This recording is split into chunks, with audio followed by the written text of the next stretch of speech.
A number of years ago, there was a social science experiment that was conducted in which a man went out and set up a sandwich board on a busy urban street corner, and the sandwich board very simply said, "Free money." And so as people walked by in the course of their daily lives, he would go up to them and he would say, "Would you like some free money?"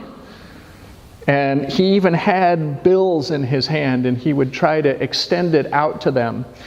And he was testing to see what kind of reception he would get to this offer. And by far, people either ignored him, or they shook their head and said no, or they even pushed his hand away. And it was very, very difficult for him to get anybody to accept the money that he was offering. Now, to be fair, nobody ever does this. So there must have been some kind of trick. There must have been a catch. And the anxiety that was generated by those who passed by, having never seen this before, and knowing that in our world there is no such thing as free money, conditioned the response that he got. And I offer that humorous research, that experiment to you, because I think that sometimes that can be relevant to the way in which we are in relationship with God, and the way that we talk about how God extends God's presence and the gifts of God's unconditional love to us in our lives. Surely it must be too good to be true. Nobody does that without having a self-interest that they are hoping to get something back from. Who goes and offers unconditional love? Who goes and says, "If you trust in me and follow in my ways, I will not only bless you in the life that you are living, but also I am inviting you into a life with me for all time that is free of pain and sorrow, of struggle and anxiety." It's too good to be true. Can't possibly be real. And maybe this in some part explains the kind of reaction that Jesus got over and over again in his lifetime, in which he would go around to places teaching about this character of God, and not only talking about it, but also acting in ways that brought healing and wholeness to the lives of other people. And the reaction that he got from time to time was resistance, opposition, and even threats of violence. Why would that kind of offering generate that kind of response? It doesn't make sense. But in this gospel passage that we heard this morning, that is a kind of reaction that he is getting. Right before this passage, Jesus has performed what we would call an exorcism. He has cast out this unclean spirit, these demons that were in possession of a person. And so, the response of the religious leaders in Jerusalem was to send some scribes. These would be the experts in Jewish law and right practice, sent from the center of where the temple is and where the highest Jewish authority's seat was. And they would, that's right. And they would examine him and accuse him essentially of sorcery. They accused him of being a magician.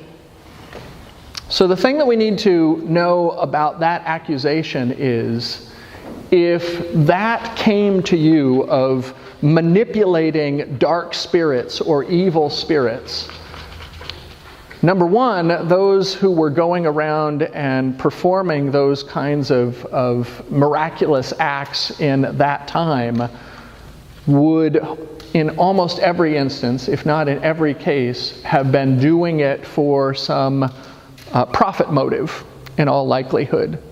So I can cure you, I can heal you for 3 easy installments of $79.95. And what a deal is that? But Jesus didn't seem to be doing that. And so if you were accused of such a thing, you couldn't let it pass unchecked. That was at least going to impugn your reputation and cast a negative stigma upon you. But for someone claiming to be a good practicing Jew, it could even bring on more dire consequences of violence up to possibly your death. So it needed to be responded to. And Jesus does respond, but as we have seen over and over again, his judgment is that getting into a back and forth with the religious authorities is going to go nowhere. So he doesn't say you're wrong. He says, in essence, let's think about this for a second. So I'm calling on the forces of evil to get rid of the forces of evil. How does that work? And he tells a parable about it. And he says if one person is opposed to themselves, if Beelzebul, the prince of evil, Satan, is in opposition to himself, then he can't survive. That doesn't make any sense. And he leaves this conundrum with them, as he does on several occasions, and then he turns. And we don't see their response before he turns to address issues of family relationships, which is an examination for another day. But there's a connection, I think, between their opposition to him and their suspicion about what his motives must be and our own time. As we are increasingly living in a time of distrust, in which technology is making it easier and easier to reproduce things that are inauthentic or deceitful, as we have lost so much faith in those in authority and in leadership, and many people's starting place for what those in leadership say is suspicion of how is it serving their own self-interest and motivations instead of those who they ostensibly are supposed to be serving. And we can relate to the idea that if somebody is saying that they're going to do these great things for you, there must be a catch. There must be a trick. There is no such thing as free money. So how do we contend with this as people of faith who make this kind of claim on behalf of Jesus? I don't really necessarily blame, from the perspective of cultural conditioning, those who look upon our trust in God through Christ and say, that's just too good to be true. That can't be real. You must be living in a fantasy land. Maybe you need to believe in that because you can't handle the hardness of life on its own. But nobody just gives away free blessings. Nobody just gives away eternal life. Nobody just takes away problems or helps you cope with them without there needing to be something in return. And so this is ours to wrestle with. And the thing that we have to point to most persuasively is the life of Christ himself, of the instances over and over again in which he wasn't trying to recruit people in order then to take advantage of them later. That story isn't in the gospel. It is elsewhere in our culture over and over and over again when the trap gets sprung. But it's not a gospel story in which Christ goes and heals a man with a withered hand in the synagogue, and the thanks that he gets is essentially wanting to be killed. And when he comes to the end of his life, the accusations that are made against him are trumped up charges that are distortions of the actions that he actually took. And unfortunately, this isn't a particular surprise that we can turn on those who take principled stands and refuse to compromise in their values and become a threat to the order of how things actually work in the world, how power is mediated and how control is retained. This year is the 50th anniversary of the assassination of Dr. Martin Luther King Jr.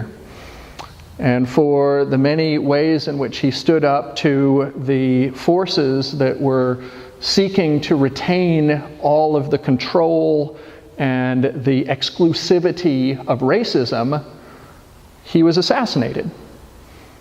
Just this last week, there was another 50th anniversary of the assassination of Robert Kennedy on the eve of the California primary in 1968. And for some, Kennedy also seemed a champion of the poor and those who were marginalized.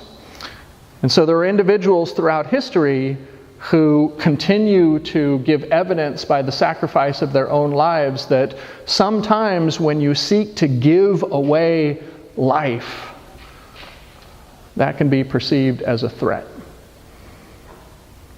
And so for you and for me, we don't have to be captured by that suspicion.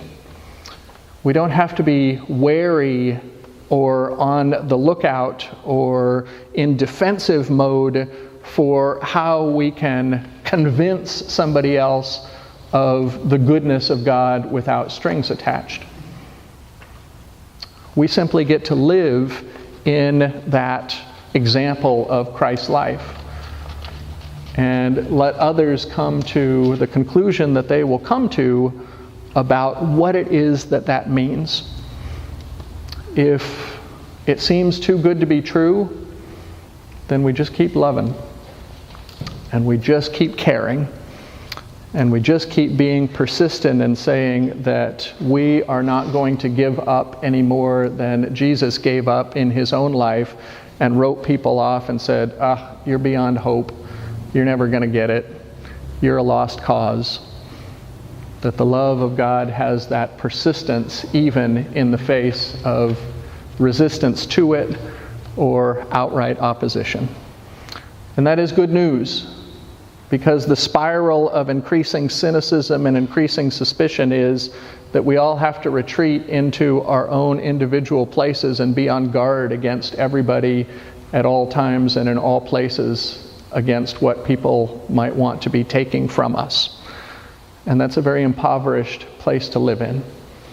So what Jesus offered to you and to me is freedom from that, and the freedom to follow after God in wastefully and recklessly spreading blessing and love into the world, and not particularly being concerned when it falls in places in which it's not recognized or appreciated, but give some more.